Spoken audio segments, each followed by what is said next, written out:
Les bons conseils du bricolage, et fini la galère. Pour faire votre moteur à mouvement perpétuel, il vous faudra un ventilateur de PC. Donc impératif de prendre un ventilateur 12 volts avec, vous voyez, 7 hélices.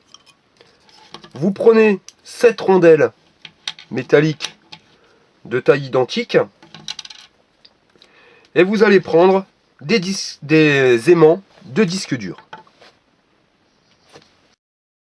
Pour commencer, nous allons venir coller les rondelles métalliques sur l'extérieur des pales. Voyez?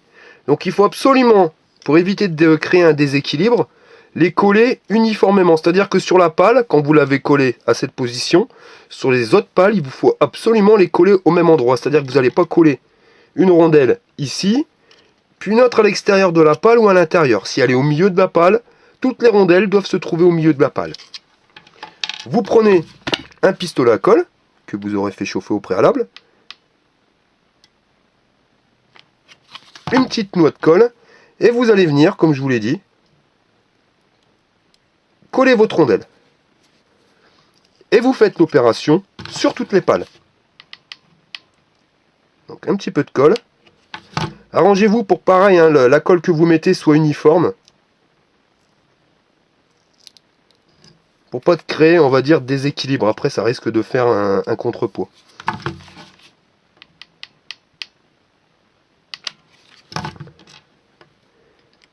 Et vous répétez l'opération sur toutes les pales. Voilà, donc les rondelles métalliques ont été collées, comme vous pouvez le voir. Maintenant, nous allons coller les aimants. Alors sur les aimants, il est impératif, donc c'est de récupérer des aimants de disque dur. Pourquoi? Parce que vous avez la même magnétisation. D'en récupérer donc 3 entiers et un quatrième que vous auriez coupé en deux. Vous voyez? Coupé en deux. Donc vous allez prendre le premier des plus gros aimants et vous allez venir le coller sur un coin. Vous voyez? Donc il faut absolument pas qu'il touche les hélices, mais qu'il soit assez près pour attirer le champ magnétique. Donc vous allez venir mettre votre colle et appliquer votre premier aimant comme ceci sur le ventilateur. Donc veillez bien à ce que ça ne touche pas. Hein. Vous voyez, on commence déjà à voir le mouvement. Ensuite, comme vous pouvez l'observer, c'est pour ça qu'il est impératif d'avoir des ventilateurs à 7 pales, vous allez voir que les pales sont décalées par rapport au coin. Et bien ça va nous servir. Vous allez reprendre un deuxième aimant complet. Vous allez combler de colle dans le deuxième coin. Et vous allez poser votre aimant à l'identique. Vous voyez, on le fait juste dépasser un petit peu. Ça ne touche pas. Là, on commence à voir qu'il manque pas grand chose pour que ça se lance. Donc les deux aimants sont collés, nous allons coller le troisième. Et vous allez voir que quand on commence, vous voyez, quand on commence déjà à remettre 3 aimants, on commence déjà à voir l'effet, on va dire, de mouvement. Donc, même punition, vous prenez votre colle, vous le mettez au coin, et vous superposez votre aimant.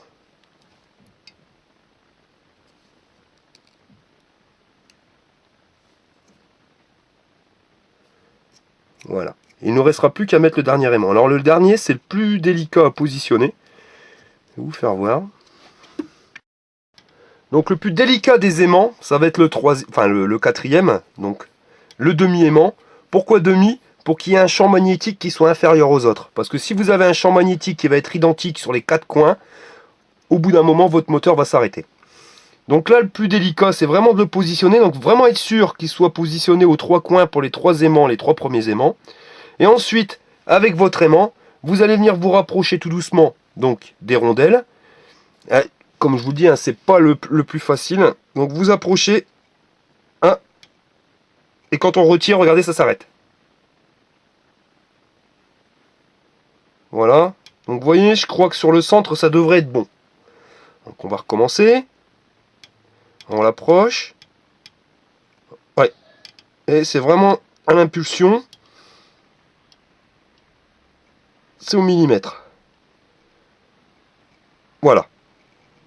Donc vous bloquez.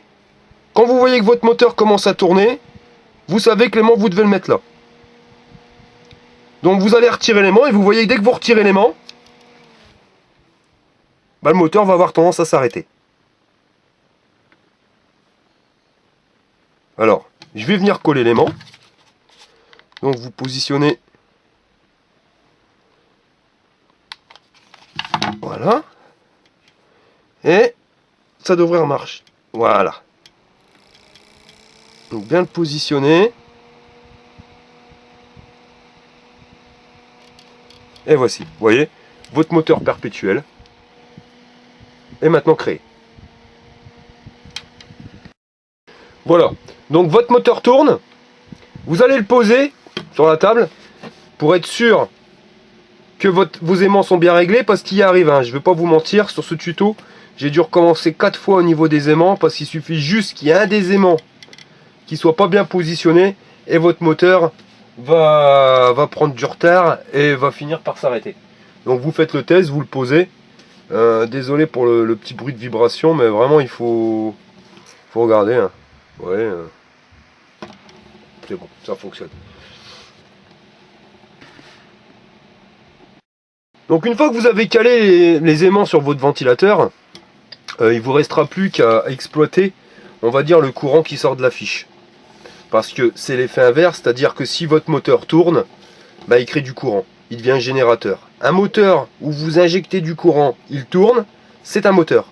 Quand ce moteur tourne, mais qu'il n'a pas de courant, c'est lui qui va créer son propre champ magnétique et qui va créer le courant. Il devient un générateur.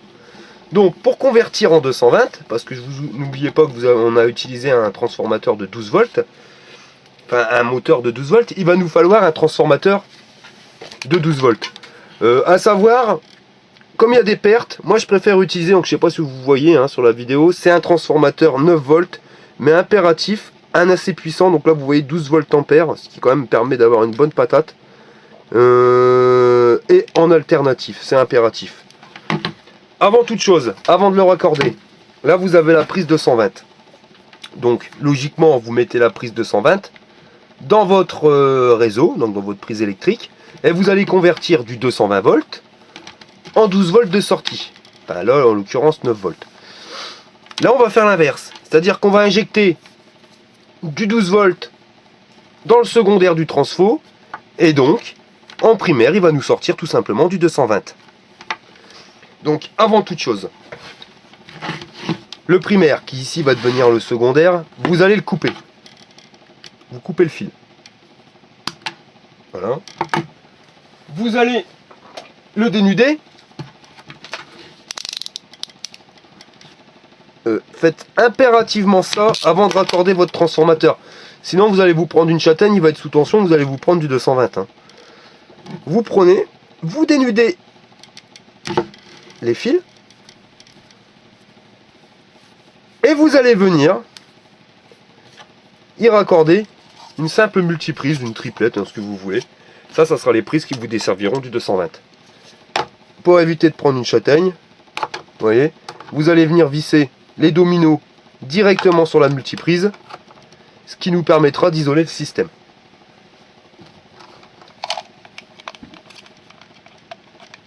Donc avec un tournevis, vous venez brancher les deux fils sur le domino.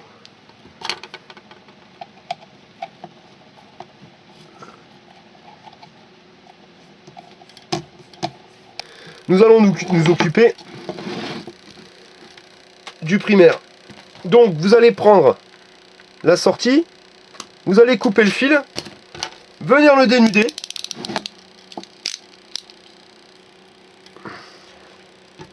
Ensuite, vous allez venir couper le fil du ventilateur. On va essayer de récupérer, de couper directement la gaine. Vous allez couper le fil jaune.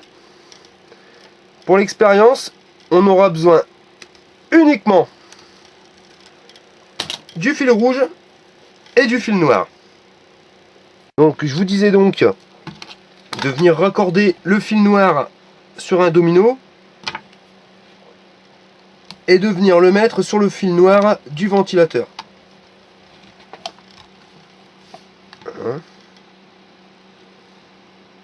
Par contre, n'oubliez pas, il est vraiment impératif d'avoir branché à la sortie du 220 un domino avec votre multiprise. Si vous n'avez qu'un appareil à raccorder, genre une seule ampoule, un seul circuit éclairage, vous n'êtes pas obligé de mettre la multiprise. Là, c'est vraiment pour la démonstration.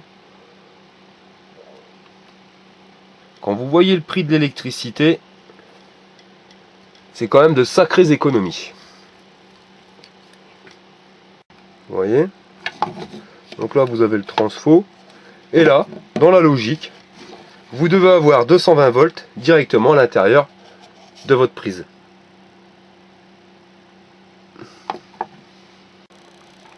Voilà, vous positionnez le transfo comme ceci. Et nous allons faire le test. Donc nous allons maintenant passer au test de notre machine.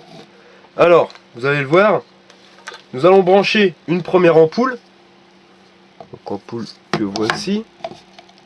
Nous branchons directement donc le fil sur la prise. Voilà. La première ampoule fonctionne. Nous allons raccorder une deuxième ampoule.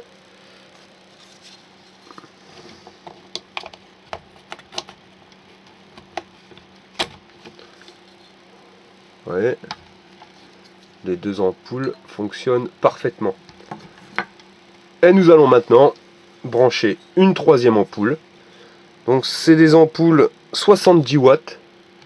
Je sais pas si on le voit sur la vidéo. Mais 70 watts. Donc vous voyez 70, 140, cela c'est pas énorme. Bon, je vous dis on peut faire facilement 1000 watts. Mais oubliez tout ce qui va être appareillage électronique. Là l'électronique, vous risquez d'avoir des soucis. Si vous branchez un appareillage électronique, je vous garantis pas qu'il tienne un an avec ce système là. Même si ça pourrait fonctionner, mais il y aura quand même des variations de tension. Et voilà. Nous venons de raccorder 3 ampoules. Vous voyez, très simplement. Aucune triche, aucune. 3 ampoules fonctionnent sur notre système.